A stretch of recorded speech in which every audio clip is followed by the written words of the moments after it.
여자가 뭘 어쩌겠다고 설치고 있어. 네 동생 빚 갚고 싶으면 조용히 돈이나 가져와. 말 많으면 더 복잡해진다.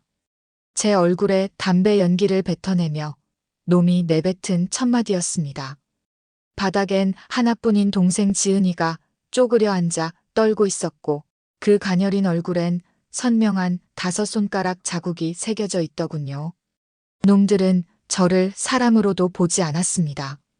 그저 길거리에 버려진 쓰레기 보듯 조롱 섞인 코웃음을 치며 저를 위협했죠. 하지만 그놈들은 몰랐습니다. 오늘 제 발밑에 무릎 꿇게 될 사람이 누구인지. 저는 8년간 이 나라 최정예 특수부대에서 목숨 걸고 훈련받은 사람입니다. 두 손으로 상대를 제압하고 어떤 극한 상황에서도 감정을 죽이는 법을 뼈에 새긴 인간 병기였죠. 전역할 때 다짐했습니다. 이젠 평범하게 누구도 해치지 않고 조용히 살겠다고. 그런데 저 인간들이 제 인내심을 끊어버렸습니다. 내 동생을 건드린 대가가 얼마나 처참한지, 제가 어떤 사람인지 똑똑히 각인시켜주기로 마음먹었습니다. 8년 동안 잠재웠던 살기가 다시 깨어나는 게 느껴지더군요. 돈 가져왔지.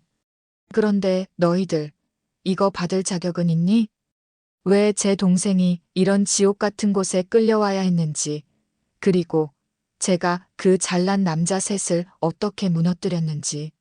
지금부터 그 소름 끼치는 전말을 공개합니다. 본격적인 이야기 시작 전 여러분은 지금 어디서 이 사연을 듣고 계신가요? 운전 중이신가요? 아니면 집에서 쉬고 계신가요? 여러분이 계신 곳을 댓글로 남겨주세요. 제가 끝까지 힘내서 이야기할 수 있도록 응원 부탁드립니다. 자, 이제 시작합니다. 전역한 지 이제 2년이 됐습니다. 저는 서울 변두리에 작은 체육관 하나를 얻어서 복싱을 가르치며 조용히 살고 있었고, 그게 제가 바라던 전부였습니다.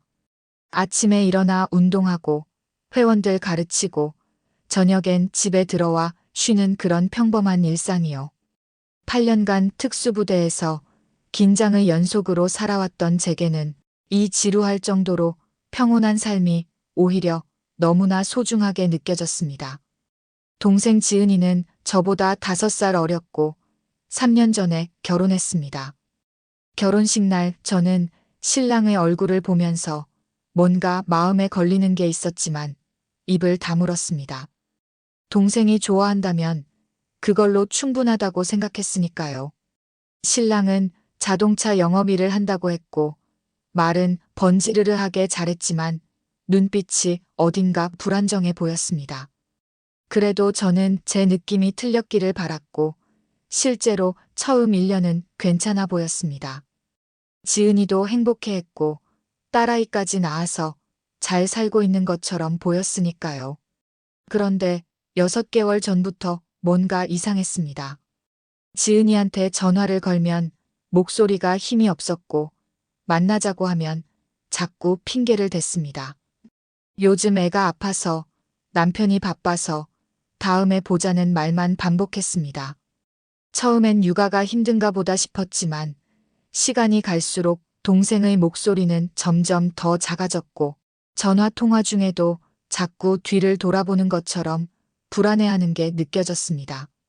그러다 한 달 전쯤 우연히 동네 마트에서 지은이를 마주쳤을 때 저는 깜짝 놀랐습니다. 살이 많이 빠져 있었고 얼굴색도 안 좋았으며 무엇보다 제 눈을 제대로 마주치지 못했습니다. 뭔가 숨기고 있다는 게 너무나 명확했지만 사람들 앞에서 캐물을 수는 없어서 그냥 가볍게 인사만 하고 헤어졌습니다. 하지만 그날 밤 저는 계속 불안했고 결국 지은이한테 문자를 보냈습니다. 무슨 일 있으면 언제든 말해. 언니가 있잖아. 답장은 한참 뒤에 왔습니다. 언니 괜찮아. 걱정 마. 하지만 그게 진짜 괜찮다는 뜻이 아니라는 건 저도 알고 있었습니다. 그리고 그날 밤 새벽 1시가 넘어서 울먹이는 목소리로 전화가 온 겁니다. 지은이는 제가 그 골목에 도착할 때까지 아무 말도 하지 않았고 저는 차 안에서 동생을 데리고 나온 뒤에야 비로소 진실을 들을 수 있었습니다. 지은이는 한참을 울다가 떨리는 목소리로 이렇게 말했습니다. 언니, 남편이 도박을 했어. 처음엔 몰랐어. 그 사람이 숨겼거든. 근데 석 달 전쯤 집에 전화가 오기 시작했어. 돈 갚으라고. 처음엔 남편이 곧 해결된다고 했어. 그래서 믿었어. 근데 언니, 빚이 3천만 원이 넘어. 제 손이 굳었습니다. 3천만 원. 자동차 영업으로 버는 월급으로는 절대 갚을 수 없는 돈이었습니다. 그것도 그냥 은행에서 빌린 게 아니야. 사채. 그것도 그냥 사채가 아니라 언니. 조폭이야. 이 동네 조폭한테 빌렸어. 그 순간 저는 왜 동생이 6개월 동안 저를 피했는지 이해할 수 있었습니다. 이걸 말하는 순간 제가 뭐라고 할지 알았을 테니까요. 당장 경찰에 신고하라고, 남편이랑 헤어지라고, 그런 말들을요. 처음엔 전화만 왔어. 근데 한 달 전부터는 집까지 찾아왔어. 3명이 왔는데 그 사람들. 남편을 거실 바닥에 무릎 꿇렸어. 애 앞에서. 우리 딸이 보는 앞에서 아빠를 그렇게. 지은이의 목소리가 끊겼습니다. 울음을 참으려고 애쓰는 게 느껴졌습니다. 그리고 나한테 말했어. 당신이 다른 데서 돈 구해와. 친정에 연락하든지 뭘 하든지. 일주일 안에 못 구해오면 그땐 우리가 방법을 찾을 거다라고. 언니, 그 사람들 눈빛이 진짜 무서웠어. 저는 동생의 손을 꽉 잡았습니다. 그 손이 얼마나 차가웠는지 지금도 기억합니다. 그래서 오늘 그 사람들이 나한테 연락했어. 사무실로 오라고. 혼자. 그래서 갔어. 남편은 못 가게 했어. 나라도 가서 사정해 보려고. 지은이가 그 사무실에서 무슨 일을 당했는지는 굳이 말하지 않아도 알 수 있었습니다. 뺨에 남은 손자국이 바닥에 쪼그려 앉아있던 그 모습이 모든 걸 말해주고 있었으니까요. 언니, 나 어떡해? 애는 어떡하고? 이 빚을 어떻게 갚아? 저는 그날 밤 동생을 안아주면서 다짐했습니다. 제 동생을 그 인간들 앞에 무릎 꿇게 만든 것은 돈이 아니었습니다. 동생을 사람 취급하지 않는 그들의 그 비열하고 추악한 태도였습니다. 그리고 저는 그 순간 알았습니다. 이 일은 제가 나서지 않으면 절대 끝나지 않을 거라는 걸. 다음 날 아침 저는 지은이를 집에 데려다 주고 난 뒤 혼자 생각했습니다. 경찰에 신고할 수도 있었지만 그건 답이 아니라는 걸 알고 있었습니다. 사채 빚은 민사 문제고 조폭들은 그런 걸 너무나 잘 알고 있으니까요. 협박의 증거를 남기지도 않을 테고 설령 신고한다 해도 동생 가족은 계속 그들의 눈 밖에서 살아야 할 겁니다. 그보다는 제가 직접 가서 이야기를 해야 한다고 판단했습니다. 일단 시간을 벌고 빚을 갚을 방법을 찾아야 했으니까요. 그래서 그날 저녁 저는 지은이가 알려준 그 사무실로 갔습니다. 번화가 뒷골목에 있는 3층짜리 낡은 건물이었고 2층에 태성종합상사라는 간판이 붙어 있었습니다. 종합상사라니 웃기는 이름이었습니다. 누가 봐도 사채업체인데 말이죠. 저는 계단을 올라가면서 심호흡을 했습니다. 감정을 죽이고 최대한 차분하게 이야기해야 한다고 스스로에게 다짐했습니다. 문을 두드리자 안에서 거친 목소리가 들려왔습니다. 누구야? 들어와. 문을 열고 들어갔을 때 제일 먼저 느껴진 건 담배 연기였습니다. 방 안가득 자욱한 연기 사이로 3명의 남자가 보였습니다. 한 명은 소파에 앉아 있었고 나머지 둘은 탁자 옆에 서 있었습니다. 소파에 앉은 남자가 바로 김태성이라는 걸 저는 직감적으로 알 수 있었습니다. 40대 중반쯤 되어 보였고 머리를 깔끔하게 뒤로 넘겼으며 손에는 금반지가 여러 개 끼워져 있었습니다. 그는 담배를 피우면서 저를 힐끗 보더니 마치 귀찮은 물건이라도 보는 것처럼 턱으로 가리키며 물었습니다. 야, 네가 지은이 언니? 여자가 또 왔네. 저는 최대한 정중하게 말했습니다. 안녕하세요. 이지은 언니입니다. 제 동생 일로 찾아왔습니다. 김태성은 코웃음을 쳤습니다. 그리고 옆에 서 있던 부하 중 한 명을 보며 말했습니다. 야, 박모야. 이거 어제 온 그 여자 언니래. 여자들이 참 용감하긴 하네.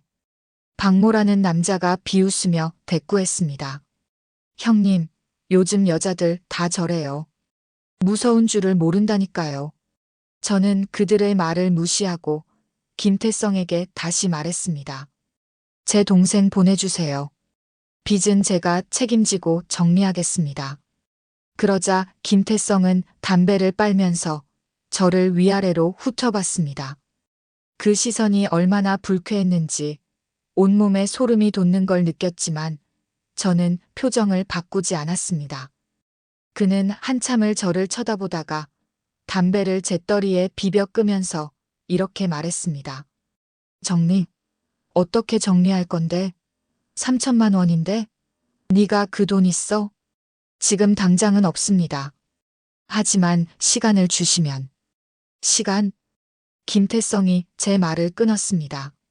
그리고 소파에서 몸을 앞으로 기울이더니 제 얼굴도 제대로 보지 않은 채 손을 휘저으며 말했습니다. 야, 시간은 무슨. 네가 뭔데 여기 와서 입을 놀려. 네 동생 남편이 돈 빌려간 지가 벌써 6개월이야.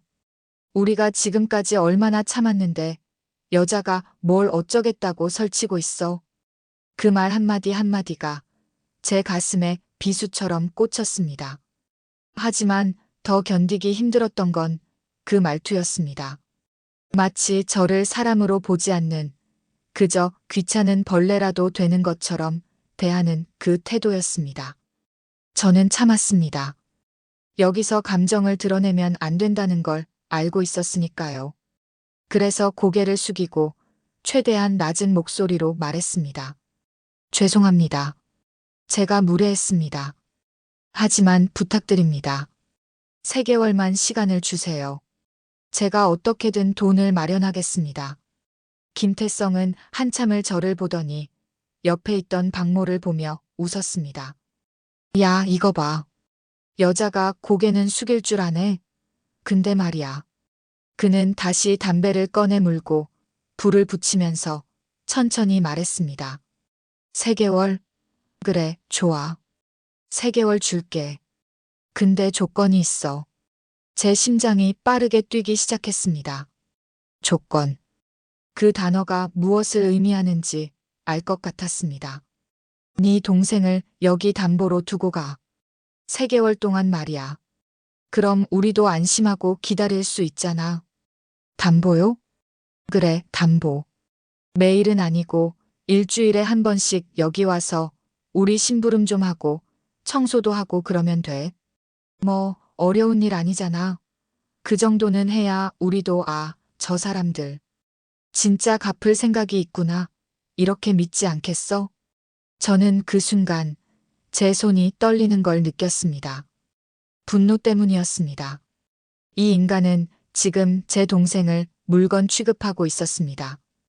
담보라니. 사람을 담보로 둔다니. 그것도 일주일에 한 번씩 불러서 심부름을 시킨다니. 하지만 저는 참았습니다. 여기서 화를 내면 동생만 더 위험해질 거라는 걸 알았으니까요. 그건 안 됩니다. 다른 방법을 찾아보겠습니다. 김태성의 표정이 차갑게 식었습니다. 다른 방법? 야, 여기가 은행이야? 네가 지금 협상하자는 거야?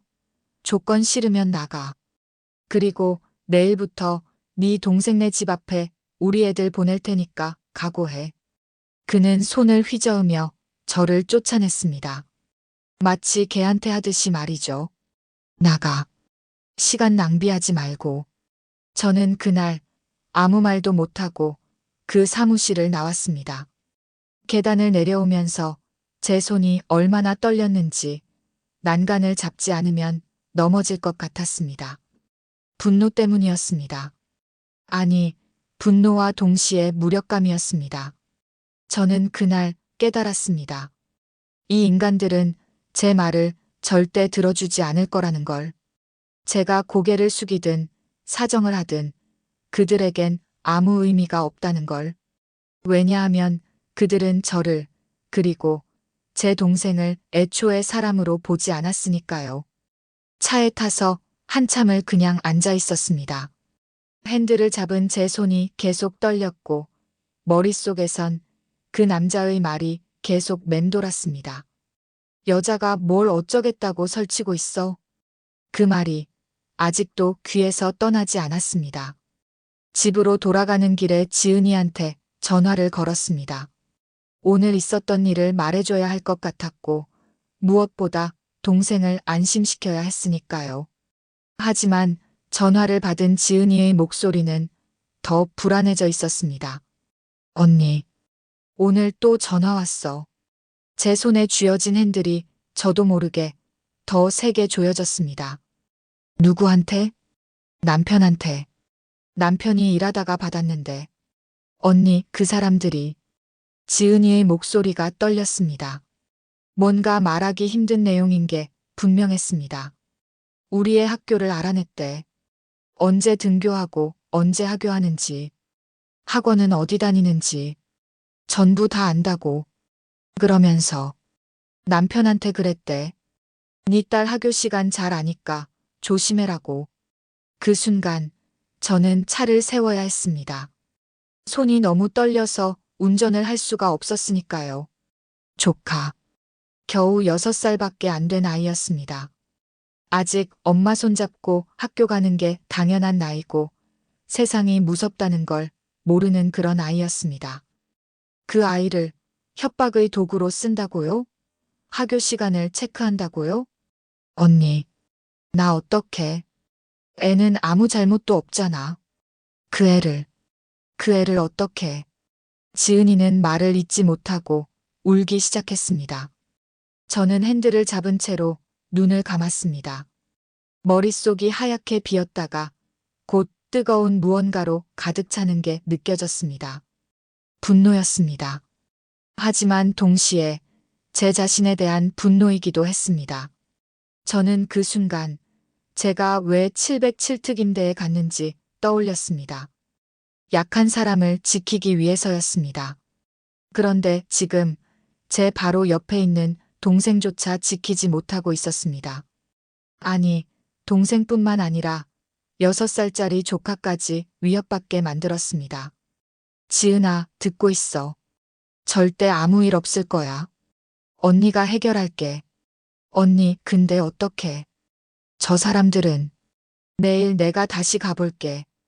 괜찮아. 언니 믿어. 전화를 끊고 나서 저는 한참을 그 자리에 앉아 있었습니다. 갈림길이었습니다. 여기서 물러서면 이 일은 끝이 없을 겁니다. 저 인간들은 계속 동생 가족을 괴롭힐 거고 언젠가는 정말로 조카에게 손을 댈지도 모릅니다. 하지만 제가 나선다면, 제가 봉인했던 그것을 다시 꺼낸다면, 아니, 아직은 아니었습니다. 아직은 말로 해결할 수 있을지도 모릅니다. 한 번만 더 제대로 경고를 하면 멈출지도 모릅니다. 저는 그렇게 스스로를 다독이며 집으로 돌아갔습니다. 다음 날 저는 다시 그 사무실로 갔습니다. 이번에도 혼자였습니다. 아침 10시쯤이었는데 문을 열고 들어갔을 때 김태성은 혼자 앉아서 신문을 보고 있었습니다. 저를 보더니 신문을 내려놓으며 비웃듯 말했습니다. 야, 왔어? 빨리 결정했네. 그래, 네 동생 데리고 올 거야? 저는 천천히 그의 앞으로 걸어갔습니다. 그리고 탁자 너머로 그를 똑바로 보며 말했습니다. 제 동생 가족한테 손대지 마세요. 김태성의 눈썹이 올라갔습니다. 뭐? 조카 학교 알아낸 거 알고 있습니다. 학교 시간 체크한 것도 알고 있어요. 그러지 마세요. 김태성은 껄껄 웃었습니다. 그리고 의자에 등을 기대며 팔짱을 꼈습니다. 야, 이거 참 웃기네. 네가 지금 나한테 뭐라는 거야? 그러지 말라고. 빚은 3개월 안에 갚겠습니다. 제가 책임지겠습니다. 하지만 한 번이라도 더 제 가족을 협박하면 저는 한 박자 쉬었다가 또박또박 말했습니다. 그땐 제가 가만히 있지 않습니다. 그 순간 사무실 안이 조용해졌습니다. 김태성은 웃음을 멈추고 저를 빤히 쳐다봤습니다. 뭐, 너 지금 나한테 협박하는 거야? 저는 대답하지 않았습니다. 그저 그의 눈을 똑바로 바라봤습니다. 제가 8년간 훈련받으면서 배운 것 중 하나는 눈빛만으로도 상대에게 경고를 보낼 수 있다는 것이었습니다. 말이 필요 없는 순간이 있다는 것을요. 김태성은 잠시 저를 보다가 갑자기 자리에서 일어났습니다. 그리고 탁자를 치며 소리쳤습니다. 야, 이 여자 봐라. 너 지금 어디서 누구한테 큰 소리야? 야, 너 진짜 죽고 싶어? 저는 여전히 움직이지 않았습니다. 다만 제가 서 있는 자리에서 한 발짝도 물러서지 않았습니다. 3개월. 그때까지 빚 갚겠습니다. 제 가족한테 손대지 마세요. 이게 제 마지막 경고입니다. 김태성의 얼굴이 붉게 달아올랐습니다. 그는 탁자를 한 번 더 치고는 제게 손가락질을 하며 말했습니다. 야, 너 지금 미쳤구나. 좋아. 3개월? 알았어. 근데 말이야, 네가 그때까지 돈 못 가져오면 그때는 진짜 네 가족이 어떻게 되는지 똑똑히 볼 거야. 알겠어? 저는 고개를 끄덕였습니다. 그리고 천천히 돌아서서 문 쪽으로 걸어갔습니다. 문 앞에서 멈춰서서 뒤돌아보지 않은 채 마지막으로 말했습니다. 경고했습니다. 그리고 문을 열고 나왔습니다. 계단을 내려오면서 제 다리가 후들거리는 걸 느꼈습니다. 긴장 때문이었습니다. 저도 모르게 온몸에 힘을 잔뜩 주고 있었던 겁니다. 하지만 동시에 제가 할 수 있는 건 다 했다는 생각이 들었습니다. 저는 그날 제가 최선을 다했다고 생각했습니다. 말로 경고했고 선을 그었고 제 의지를 보여줬다고 생각했습니다. 차에 타서 한숨을 깊게 쉬었습니다. 이제 3개월 동안 어떻게든 돈을 마련해야 했습니다. 체육관을 팔 수도 있고 대출을 받을 수도 있고 아니면 제 퇴직금을 털 수도 있었습니다. 방법은 있었습니다. 그리고 저 인간들도 제 경고를 듣고 조금은 생각을 바꿀 거라고 믿었습니다. 하지만 그건 제 착각이었습니다. 저는 그때 몰랐습니다. 저런 인간들은 경고 따위로 멈추지 않는다는 것을요. 오히려 경고를 받으면 더 비열한 방법으로 되갚아준다는 것을요. 그 뒤로 일주일 동안은 조용했습니다. 지은이한테도 전화가 오지 않았고 집 앞에 나타나는 사람도 없었습니다. 저는 그 일주일 동안 체육관을 정리하기 시작했습니다. 팔 수 있는 건 팔고 회원들한테도 양해를 구하며 환불 절차를 밟았습니다. 다들 갑작스럽다고 했지만 저는 개인 사정이라고만 말했습니다. 그렇게 모은 돈이 1,500만 원 정도 됐고 제 통장에 있던 저축까지 합치면 2천만 원이 넘었습니다. 부족한 1,000만 원은 대출을 받으면 될 것 같았습니다. 지은이도 조금씩 안정을 찾는 것 같았습니다. 전화 통화를 하면 목소리에 힘이 돌아왔고 언니, 정말 괜찮아진 것 같아라는 말까지 했습니다. 저도 그렇게 믿고 싶었습니다. 제 경고가 먹혔고 저 인간들도 더 이상 무리수를 두지 않을 거라고요. 저는 그때 이제 정말 끝이 보인다고 생각했습니다. 3개월 안에 돈을 마련해서 갚고 동생 가족도 평화롭게 살고 저도 다시 작은 체육관 하나 차려서 조용히 살 수 있을 거라고요. 하지만 그건 너무나 순진한 생각이었습니다. 열흘째 되는 날 저녁 6시쯤이었습니다.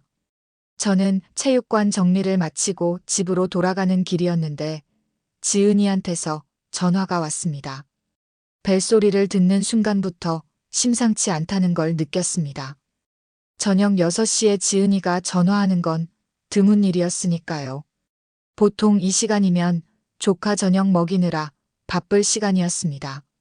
전화를 받는 순간 지은이의 비명 같은 울음소리가 들려왔습니다. 언니, 언니, 우리 애가 안 와. 학원에서 안 와. 제 심장이 멎는 줄 알았습니다. 무슨 소리야? 조카가? 학원 끝나고 안 왔어. 벌써 1시간이 넘었는데. 학원에 전화했더니 분명히 갔다고. 근데 집에 안 와. 언니, 우리 애가. 지은이는 말을 잇지 못하고 계속 울었습니다. 저는 차를 세우고 핸들을 꽉 쥐었습니다. 손이 너무 세게 떨려서 핸드폰을 제대로 잡기도 힘들었습니다. 지금 경찰한테 신고했어? 아직? 어떻게 언니? 우리 애가. 지금 당장 신고해. 나도 지금 가. 전화를 끊으려는 순간 제 핸드폰에 문자 메시지가 왔습니다. 모르는 번호였습니다. 문자를 열어본 순간 제 온몸에서 피가 식는 걸 느꼈습니다. 네 조카 찾고 싶으면 오늘 밤 12시까지 사무실로 와. 혼자. 경찰 부르면 후회한다. 저는 그 문자를 보면서 제 손이 덜덜 떨리는 걸 느꼈습니다. 분노가 아니었습니다. 공포였습니다. 만약 조카에게 무슨 일이라도 생긴다면 6살짜리 아이에게. 아니, 생각하고 싶지 않았습니다. 저는 바로 지은이한테 다시 전화를 걸었습니다. 지은아, 경찰 신고하지 마. 일단 하지 마. 왜? 언니 무슨. 저는 사무실 안을 둘러봤습니다. 조카는 없었습니다. 어디에도 보이지 않았습니다. 우리 조카 어디 있어요? 김태성은 소주잔을 들고 한 모금 마시더니 천천히 말했습니다. 조카? 야, 네 조카 멀쩡해. 걱정 마. 어디 있냐고요? 제 목소리가 커졌습니다. 참을 수가 없었습니다. 김태성은 여전히 웃으며 말했습니다. 학원 앞에서 좀 놀래켰을 뿐이야. 우리 애가 애 옆에 가서 너네 엄마가 너 데리러 못 온대. 우리 차 타고 가자고 했거든. 근데 네 조카 똑똑하더라. 안 탔어. 그래서 그냥 뒀어. 지금쯤 집에 갔을걸? 그 순간 저는 제 귀를 의심했습니다. 학원 앞에서 놀래켰다고? 6살짜리 아이를 차에 태우려고 했다고? 그것도 엄마 이름을 대면서요? 제 온몸이 부들부들 떨렸습니다. 이번엔 공포가 아니었습니다. 분노였습니다. 하지만 김태성은 제 반응을 보면서도 웃기만 했습니다. 야, 뭘 그렇게 떨어? 애 멀쩡하다니까. 우리가 진짜 뭐 한 것도 아니고. 진짜. 뭐 한 것도 아니라고요? 제 목소리가 낮게 깔렸습니다. 김태성은 소주잔을 탁자에 내려놓고 저를 보며 말했습니다. 그래. 우리 아무것도 안 했어. 근데 너 지난번에 경고했다며? 그래서 내가 보여준 거야. 우리가 진짜 마음먹으면 언제든 네 가족 건드릴 수 있다는 거. 그는 자리에서 일어나 제 앞으로 걸어왔습니다. 너 착각하지 마. 3개월 시간 준 건 우리가 착해서가 아니야. 그냥 귀찮아서 그런 거야. 근데 너 계속 건방지게 굴면 우리도 방법을 바꿀 수 있어. 알겠어? 그 말투, 그 표정, 그 시선 하나하나가 저를 짓밟고 있었습니다. 제가 경고를 했고 제가 선을 그었다고 생각했는데 이 인간들은 그걸 비웃고 있었습니다. 김태성은 제 어깨를 툭툭 치며 말했습니다. 다음엔 진짜로 애 데려갈 수도 있으니까 조심해. 알았지? 저는 아무 말도 하지 못했습니다.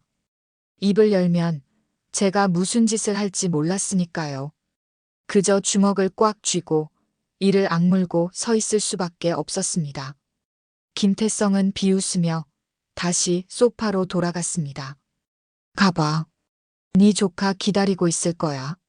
저는 천천히 돌아서서 문을 열었습니다. 계단을 내려오면서 제 다리가 휘청거렸습니다. 차에 타서 핸들에 머리를 기댔을 때 눈물이 나올 것 같았습니다. 분노 때문인지 무력감 때문인지 알 수 없었습니다. 바로 지은이한테 전화를 걸었습니다. 조카 집에 왔어? 응, 방금 왔어. 언니, 우리 애가 울면서 그러는데 아저씨가 차 타자고 했다고. 지은이도 울고 있었습니다. 괜찮아. 이제 괜찮아. 하지만 그 말은 거짓말이었습니다. 괜찮을 리가 없었으니까요. 전화를 끊고 나서 저는 한참을 그 자리에 앉아 있었습니다. 저는 그날 깨달았습니다. 이 인간들은 절대 멈추지 않을 거라는 걸. 제가 고개를 숙이든 빚을 갚든 경고를 하든 상관없이 계속 우릴 짓밟을 거라는 걸. 그들은 처음부터 돈이 목적이 아니었습니다. 사람을 가지고 놀고 무릎 꿇리고 두려움에 떨게 만드는 게 목적이었습니다. 저는 차 안에서 제 두 손을 봤습니다. 8년간 훈련받은 이 손으로 저는 사람을 제압할 수 있었습니다. 무기 없이도 상대를 무력화시킬 수 있었습니다. 하지만 저는 그걸 봉인했습니다. 전역하면서 다시는 쓰지 않겠다고 맹세했습니다. 하지만 지금 제 가족이 위협받고 있었습니다. 6살짜리 조카가 낯선 사람한테 차 타자는 말을 들어야 했습니다. 저는 그날 밤 집으로 돌아와서 오래 생각했습니다. 그리고 결심했습니다. 이제 봉인을 풀 때가 됐다고. 그날 밤 집에 돌아와서 저는 잠을 잘 수가 없었습니다. 눈을 감으면 조카의 얼굴이 떠올랐고 학원 앞에서 낯선 남자한테 차 타자는 말을 들었을 때 얼마나 무서웠을지 상상이 됐습니다. 6살. 겨우 6살밖에 안 된 아이였습니다. 그 아이가 무슨 잘못을 했다고 그런 일을 겪어야 했을까요? 저는 침대에 누워서 천장을 바라보며 생각했습니다. 제가 지금까지 한 방법들은 전부 틀렸습니다. 정중하게 부탁하는 것도, 경고하는 것도, 시간을 달라고 사정하는 것도 전부 소용없었습니다. 왜냐하면 저 인간들은 애초에 대화가 통하는 상대가 아니었으니까요. 그들이 원하는 건 돈이 아니었습니다. 사람을 무릎 꿇리고 두려움에 떨게 만들고 자기들이 힘 있다는 걸 과시하는 거였습니다. 그렇다면 저도 방법을 바꿔야 했습니다. 새벽 4시쯤 저는 일어나서 거실로 나왔습니다. 창고 쪽으로 걸어가면서 심장이 빠르게 뛰는 걸 느꼈습니다. 긴장 때문이 아니었습니다. 오히려 묘한 확신 같은 거였습니다. 제가 지금 하려는 게 옳은 일이라는 그런 확신이요. 창고 문을 열고 안쪽 깊숙한 곳에 쌓아둔 짐들을 치웠습니다. 제일 안쪽 먼지가 쌓인 낡은 군용 가방이 보였습니다. 8년 전 전역하던 날 이 가방을 여기 넣으면서 저는 맹세했었습니다. 다시는 이걸 꺼내지 않겠다고. 이제부터는 평범하게 살겠다고. 그 어떤 폭력도, 그 어떤 싸움도 하지 않겠다고. 가방의 지퍼를 열었을 때 오래된 냄새가 났습니다. 땀과 먼지가 섞인 훈련장의 냄새였습니다. 가방 안엔 접어서 넣어뒀던 전투복이 있었고 그 밑엔 제 이름이 새겨진 명찰과 훈련 기록 파일이 들어 있었습니다.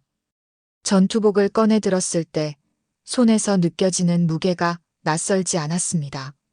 오히려 너무나 익숙했습니다.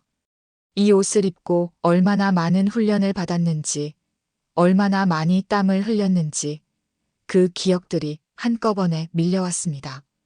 훈련 기록 파일을 펼쳤습니다. 707특임대 CQC 교관. 근접 전투 전국 1위. 대테러 작전 37회 참가. 사격 S등급. 격투 S등급. 제압술 교관 자격. 저는 이 나라에서 가장 위험한 여자 중 한 명이었습니다. 기록을 보면서 오래된 기억들이 되살아났습니다. 첫 훈련 때 손가락이 부러졌던 날. 새벽 5시 사격장에서 눈이 내리는데도 계속 쏘던 날. 동료가 적에게 붙잡혔을 때 제 몸을 던져서 구해냈던 그 순간. 그리고 교관님이 제게 했던 말. 너는 강하다. 하지만 강함은 약한 사람을 지키기 위해 쓰는 거다. 절대 잊지 마라. 저는 그 말을 잊지 않았습니다. 8년간 특수부대에서 훈련받으면서 제가 왜 이 일을 하는지 단 한 번도 잊은 적이 없었습니다. 약한 사람을 지키기 위해서, 부당한 폭력으로부터 누군가를 보호하기 위해서. 그게 제가 이 길을 선택한 이유였습니다. 그런데 지금 제 바로 옆에 있는 동생과 조카가 위협받고 있었습니다. 6살짜리 조카가 학원 앞에서 겁에 질려야 했고, 제 동생은 매일 밤 전화기만 쳐다보며 떨어야 했습니다. 그렇다면 제가 8년간 배운 것들을 쓸 때가 온 겁니다. 전투복을 다시 가방에 넣으면서 저는 냉정하게 생각했습니다. 감정은 이제 필요 없었습니다. 분노도, 무력감도, 두려움도 전부 버려야 했습니다. 지금부터는 훈련받은 대로만 움직여야 했습니다. 먼저 정보부터 모아야 했습니다. 적을 제압하기 전에 적에 대해 완벽하게 파악하는 게 기본이었으니까요. 다음 날부터 저는 움직이기 시작했습니다. 김태성과 그 조직에 대해 알아야 할 모든 것을 조사했습니다. 인터넷 검색부터 시작했고, 동네 사람들한테 물어보기도 했으며, 심지어 그 사무실 주변을 며칠 동안 관찰하기도 했습니다. 알아낸 정보는 이랬습니다. 조직 이름은 태성파. 두목은 김태성, 45세. 이 지역에서 20년 넘게 사채업과 유흥업소를 운영하며 버티고 있는 인간이었습니다. 부하는 10명 남짓인데 대부분 전과자 출신이고 폭력 전문이었습니다. 특히 박모라는 부하는 김태성의 오른팔로 실제 협박과 폭력을 담당하는 인간이었습니다. 사무실 위치, 김태성의 이동 경로, 부하들의 생활 패턴, 그들이 자주 가는 술집, 심지어 차 번호까지 전부 기록했습니다. 3일 동안 관찰한 결과 패턴이 보였습니다. 김태성은 매일 밤 11시쯤 사무실을 나와서 유흥주점으로 가고 새벽 2, 3시쯤 귀가했습니다. 부하들도 비슷한 패턴이었습니다. 하지만 저는 이런 인간들을 다루는 법을 배웠습니다. 정확히 8년 동안 계획을 세웠습니다. 단계별로 하나하나 차근차근. 급하게 움직이면 실수가 생기니까요. 707에서 배운 첫 번째 원칙은 작전은 반드시 치밀하게 세우고 감정을 배제하라는 것이었습니다. 1단계. 부하들부터 제압한다. 특히 박모. 이 인간이 지은이를 직접 때렸고 조카를 위협했습니다. 이 인간부터 처리해야 김태성에게 경고가 됩니다. 2단계. 증거를 확보한다. 김태성이 지금까지 저질러온 범죄 증거들을 모읍니다. 사체 장부, 협박 녹음, 폭행 증거, 뭐든지요. 3단계. 김태성을 직접 대면한다. 이번엔 부탁하러 가는 게 아닙니다. 끝장을 내러 갑니다. 계획을 노트에 적으면서 제 손이 떨리지 않는다는 걸 깨달았습니다. 8년 전 처음 작전에 투입됐을 때도 이랬습니다. 오히려 머릿속이 맑아지고 모든 게 선명하게 보이는 그런 느낌이었습니다. 노트를 덮고 저는 다시 창고로 갔습니다. 가방에서 전투복을 꺼내 펼쳐놓았습니다. 8년 만에 다시 입게 될 이 옷을. 저는 그날 다시 그 사람이 되기로 했습니다. 평범한 체육관 관장이 아니라 707특임대 CQC 교관이었던 그 사람으로. 그리고 저 인간들에게 알려줄 겁니다. 제가 누구인지, 제 가족을 건드리면 어떻게 되는지. 계획의 첫 번째 타깃은 박모였습니다. 이 인간이 지은이를 직접 때렸고 조카 학원 앞에서 겁을 준 장본인이었으니까요. 사흘 동안 관찰한 결과 박모는 매일 밤 비슷한 패턴으로 움직였습니다.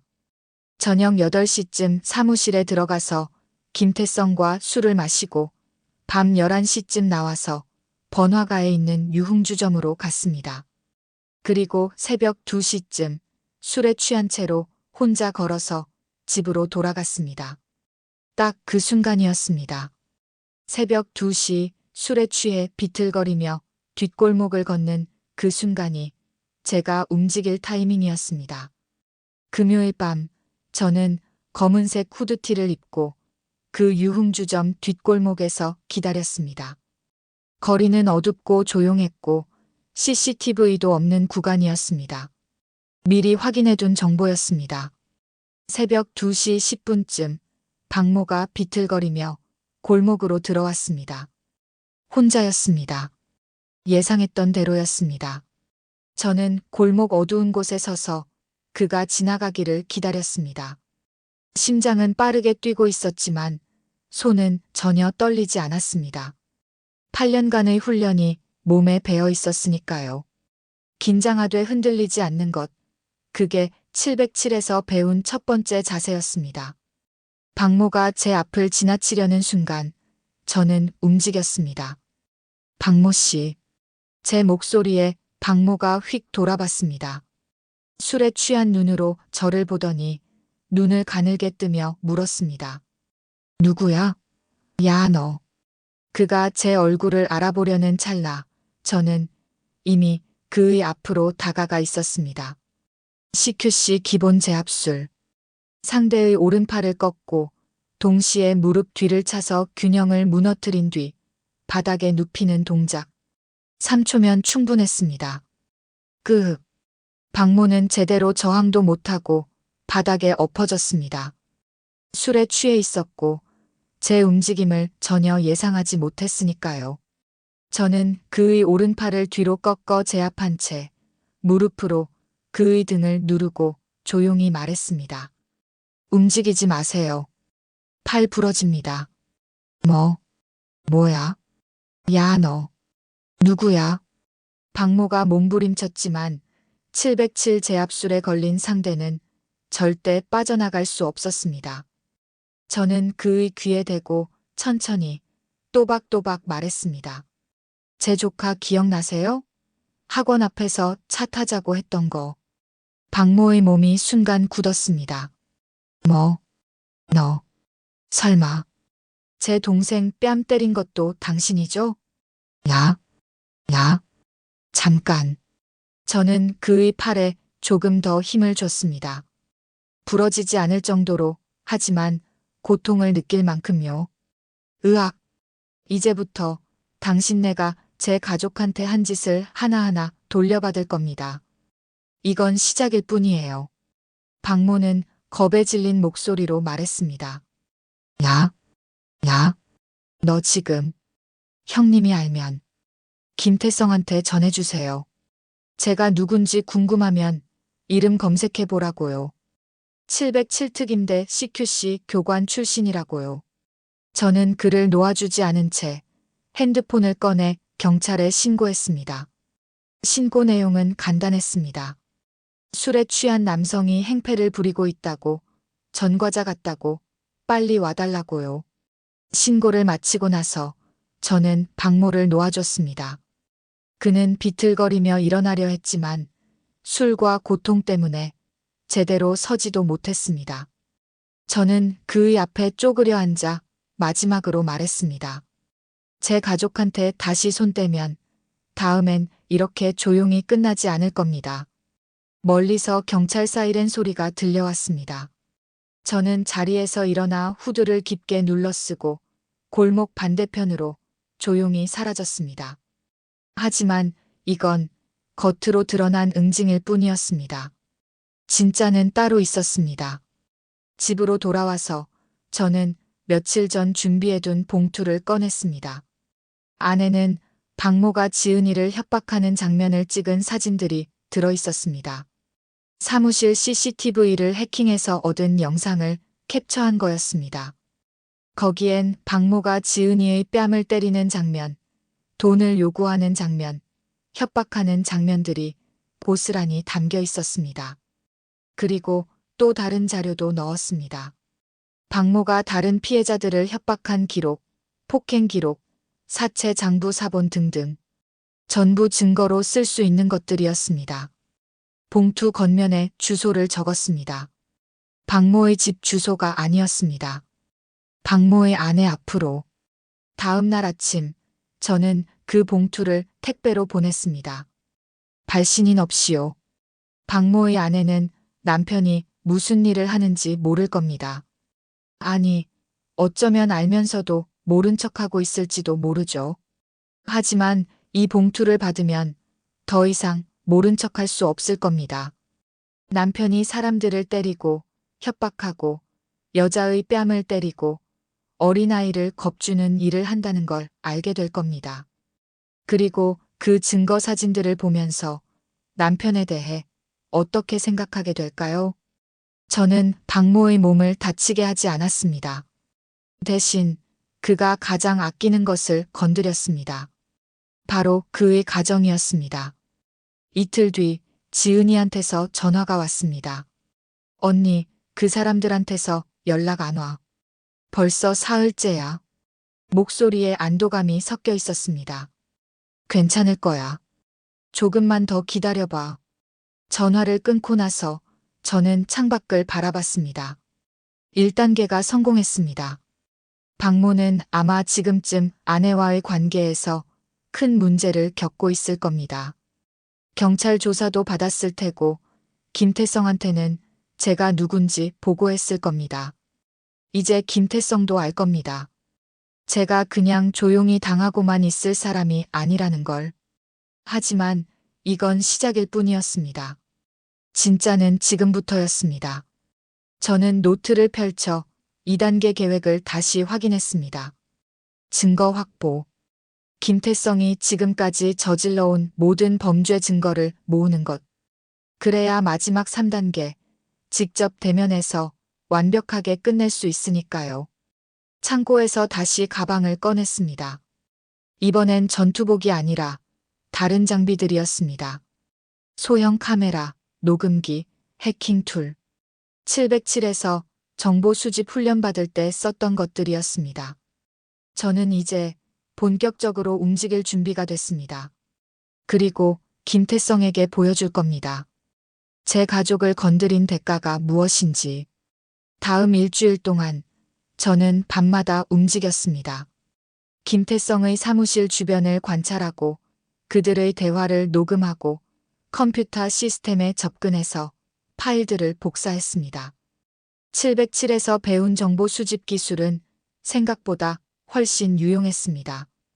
사무실 건물 뒷문 자물쇠는 30초 만에 열렸고 CCTV 사각지대로 들어가는 것도 어렵지 않았습니다. 그들은 자신들이 안전하다고 착각하고 있었으니까요. 김태성의 컴퓨터에서 얻은 정보는 예상보다 훨씬 많았습니다.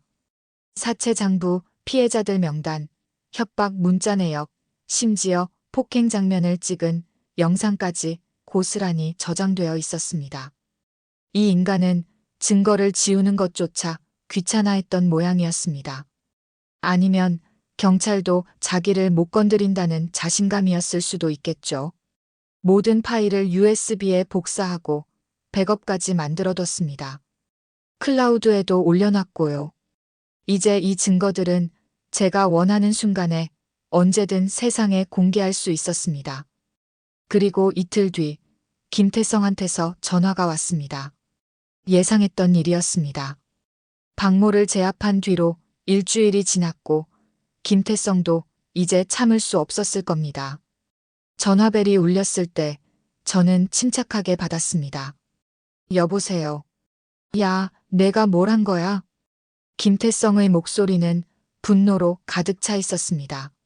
하지만 저는 예전처럼 겁먹지 않았습니다. 무슨 말씀이신지 모르겠는데요. 무슨 말이냐고? 야, 박모가 지금 아내한테 쫓겨났어. 이혼당할 판이래. 내가 뭘 보낸 거야? 저는 조용히 웃었습니다. 증거요. 박모 씨가 제 동생한테 한 짓, 제 조카를 협박한 것, 그 모든 증거를 그의 아내한테 보냈을 뿐입니다. 전화기 너머로 김태성이 뭔가를 내리치는 소리가 들렸습니다. 이 미친. 너 지금 죽고 싶어? 당장 나와. 사무실로 가겠습니다. 30분 후에요. 저는 전화를 끊었습니다. 손이 떨리지 않았습니다. 오히려 차분했습니다. 이제 마지막입니다. 이번 대면으로 모든 걸 끝낼 겁니다. 검은색 후드티를 입고 USB를 주머니에 넣었습니다. 그리고 차를 몰고 그 사무실로 향했습니다. 가는 내내 머릿속으로 시뮬레이션을 했습니다. 사무실에 들어서면 부하들이 있을 겁니다. 최소 4~5명. 김태성도 있을 테고요. 그들이 저를 공격할 수도 있습니다.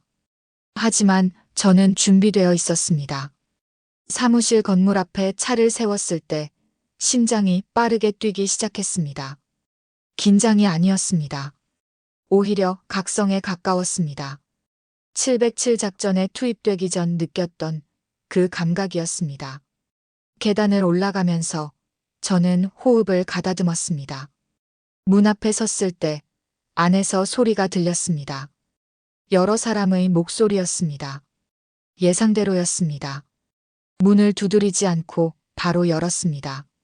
안에는 김태성과 부하 5명이 있었습니다. 박모는 없었습니다. 아마 아내와의 문제로 여기 올 상황이 아니었겠죠. 김태성은 소파에 앉아 있었고 부하들은 곳곳에 서 있었습니다. 저를 보는 눈빛들이 적대적이었습니다.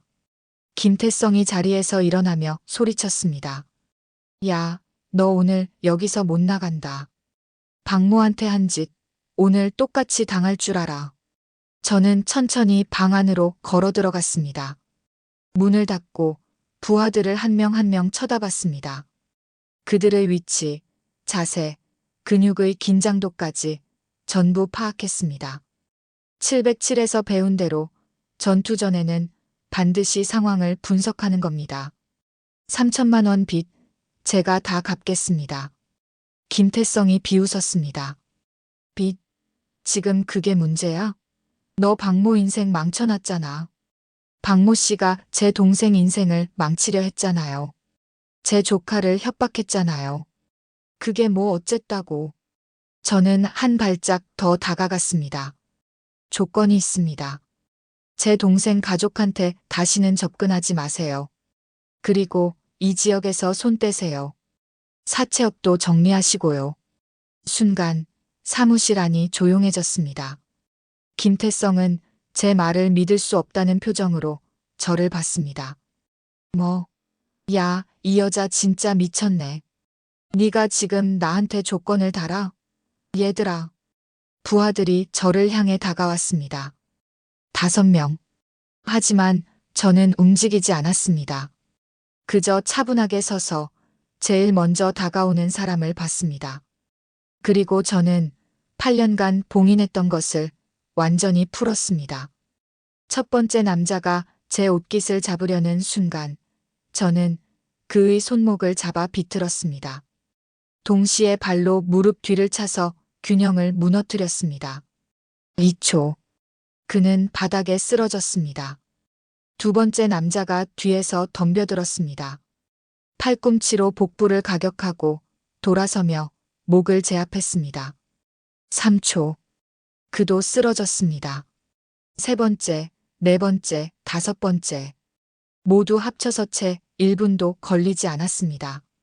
707CQC는 여러 명을 동시에 상대하는 훈련을 기본으로 했습니다. 5명은 훈련장에서 연습했던 것보다 오히려 적었습니다. 사무실 바닥에는 5명의 부하가 쓰러져 있었고 김태성은 소파에서 벌벌 떨고 있었습니다. 저는 천천히 그에게 다가갔습니다. 숨도 차지 않았습니다. 김태성의 앞에 섰습니다. 그는 제 눈을 보지 못하고 고개를 돌렸습니다.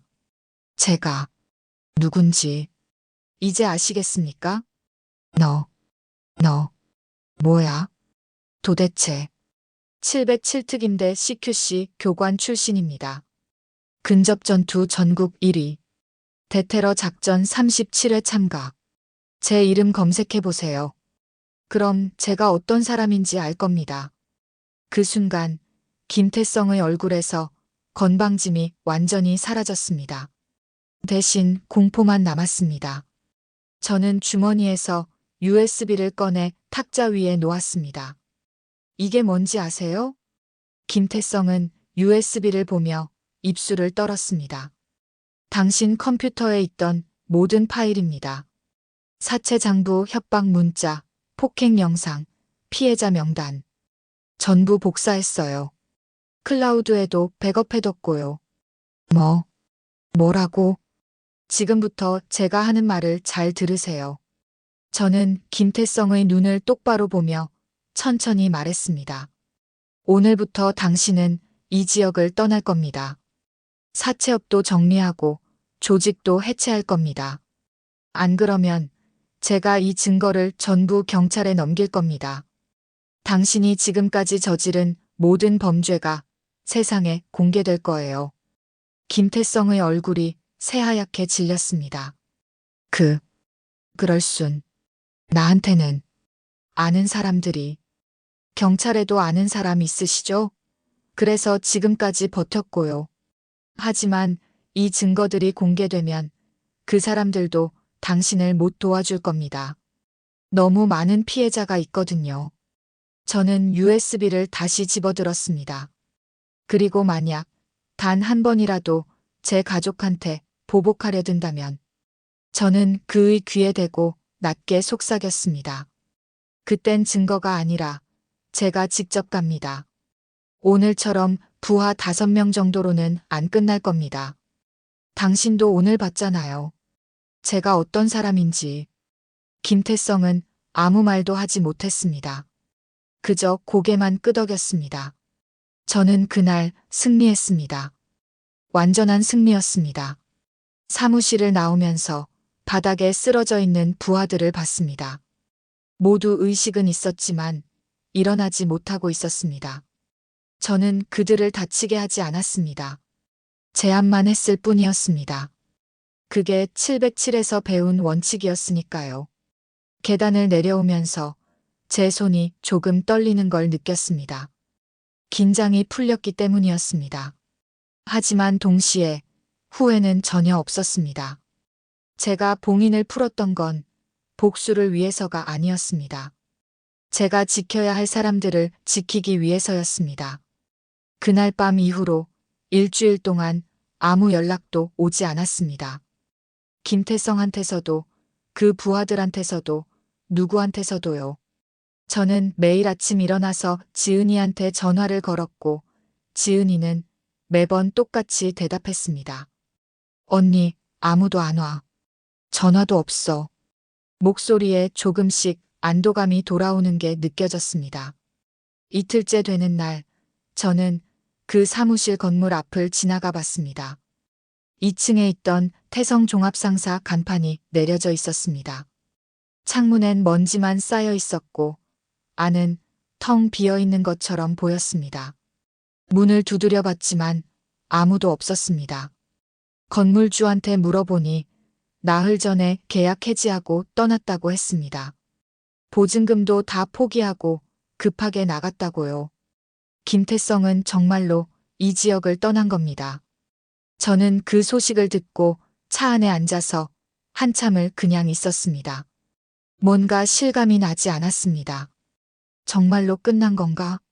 이렇게 간단하게? 하지만 동시에 제 가슴속 깊은 곳에서 무거운 돌덩이 하나가 사라지는 걸 느꼈습니다. 2달 넘게 짓눌려 있던 그 무게감이요. 그날 저녁 저는 지은이네 집으로 갔습니다. 초인종을 눌렀을 때 문을 연 지은이의 얼굴이 2달 전과는 완전히 달라져 있었습니다. 여전히 피곤해 보이긴 했지만 눈빛만큼은 살아 있었습니다. 언니. 지은이가 제 손을 잡았습니다. 그 손이 따뜻했습니다. 예전처럼 차갑지 않았습니다. 언니 정말 끝난 거야? 응, 끝났어. 지은이는 그 자리에서 울음을 터뜨렸습니다. 하지만 이번엔 두려움 때문이 아니었습니다. 안도감 때문이었습니다. 저는 동생을 안아주면서 제 눈에도 눈물이 고이는 걸 느꼈습니다. 참았던 감정들이 한꺼번에 밀려오는 것 같았습니다. 거실에 앉아서 지은이한테 모든 걸 말해줬습니다. 제가 어떻게 움직였는지, 박모를 어떻게 제압했는지, 김태성한테 무슨 말을 했는지. 지은이는 믿을 수 없다는 표정으로 저를 봤습니다. 언니, 그게 정말 언니가 한 거야? 응, 내가 했어. 근데 무섭지 않았어? 그 사람들. 저는 잠시 생각했습니다. 무서웠을까요? 솔직히 말하면 처음엔 무서웠습니다. 조카가 학원 앞에서 협박당했다는 걸 들었을 때 저는 공포를 느꼈습니다. 하지만 그 공포가 오히려 저를 움직이게 만들었습니다. 처음엔 무서웠어. 근데 깨달았어. 진짜 무서운 건 가만히 있다가 소중한 사람을 잃는 거더라. 그게 더 무서웠어. 지은이는 고개를 끄덕이며 제 손을 꽉 잡았습니다. 언니, 고마워. 정말, 정말 고마워. 저는 웃으며 대답했습니다. 당연한 거 했을 뿐이야. 넌 내 동생이잖아. 그날 밤 조카가 자기 방에서 나와 저한테 달려왔습니다. 그리고 제 다리를 꼭 안으며 말했습니다. 이모, 이제 무서운 아저씨 안 와? 저는 조카를 안아들고 웃으며 말했습니다. 응, 이제 안 와. 절대로. 조카는 환하게 웃었습니다. 그 웃음을 보면서 저는 제가 한 일이 옳았다는 걸 확신했습니다. 다음 주부터 저는 빚을 갚기 시작했습니다. 3천만 원. 체육관을 팔아서 모은 돈과 제 저축을 합치면 2천만 원이 있었고 나머지 1천만 원은 대출을 받았습니다. 은행에서 대출 심사를 받을 때 담당 직원이 물었습니다. 용도가 뭐세요? 가족 빚 갚는 거예요. 아, 힘드시겠네요. 아니요. 이제 끝나는 거니까요.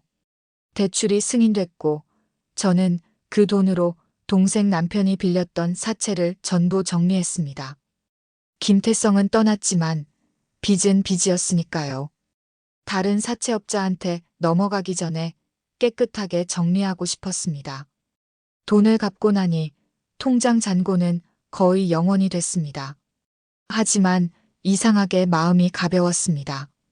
돈은 다시 벌 수 있지만 가족의 평화는 돈으로 살 수 없으니까요. 지은이는 한 달 뒤에 남편과 이혼했습니다. 저는 말리지 않았습니다. 그게 동생이 내린 결정이었고 존중해야 한다고 생각했으니까요. 지은이는 조카를 데리고 작은 원룸으로 이사했고 마트에서 계산원 일을 시작했습니다. 힘들어 보였지만 예전보다 훨씬 행복해 보였습니다. 언니, 나 이제 괜찮아. 애랑 둘이서도 잘 살 수 있을 것 같아. 지은이가 웃으며 말했을 때 저는 정말로 자랑스러웠습니다. 제 동생이 이렇게 강한 사람이었구나 하고요. 그리고 석 달쯤 지났을 때 저는 우연히 뉴스에서 김태성 관련 기사를 봤습니다. 다른 지역에서 사기 혐의로 구속됐다는 내용이었습니다. 그곳에서도 비슷한 짓을 하려다가 걸린 모양이었습니다. 기사를 읽으면서 저는 쓴웃음을 지었습니다. 결국 그 인간은 어디를 가도 똑같은 짓을 했고 결국 잡힌 겁니다. 악인은 언젠가 대가를 치르게 되어 있습니다. 어느 날 저녁, 저는 다시 창고로 갔습니다. 그 낡은 군용 가방이 아직 거기 있었습니다. 전투복을 꺼내서 펼쳐봤습니다. 8년 전에 입었던, 그리고 2달 전 다시 마음속으로 입었던 그 옷을요. 처음엔 이걸 다시 넣어둘까 생각했습니다. 다시 봉인하고 예전처럼 평범하게 살까 하고요. 하지만 손이 움직이지 않았습니다. 저는 그날 이 전투복을 다시 창고 깊숙이 넣어두지 않기로 했습니다. 왜냐하면 깨달았으니까요. 제가 평범하게 산다는 건 제 능력을 숨기는 게 아니라는 걸, 오히려 필요할 때 쓸 수 있도록 준비되어 있는 거라는 걸요. 이 세상엔 아직도 약한 사람을 짓밟는 인간들이 너무 많습니다. 힘없는 사람한테 협박하고 돈을 뜯어내고 가족을 위협하는 비겁한 인간들이요. 그리고 그런 인간들 앞에서 누군가는 서야 합니다. 체육관은 새로 작은 걸 하나 얻었습니다.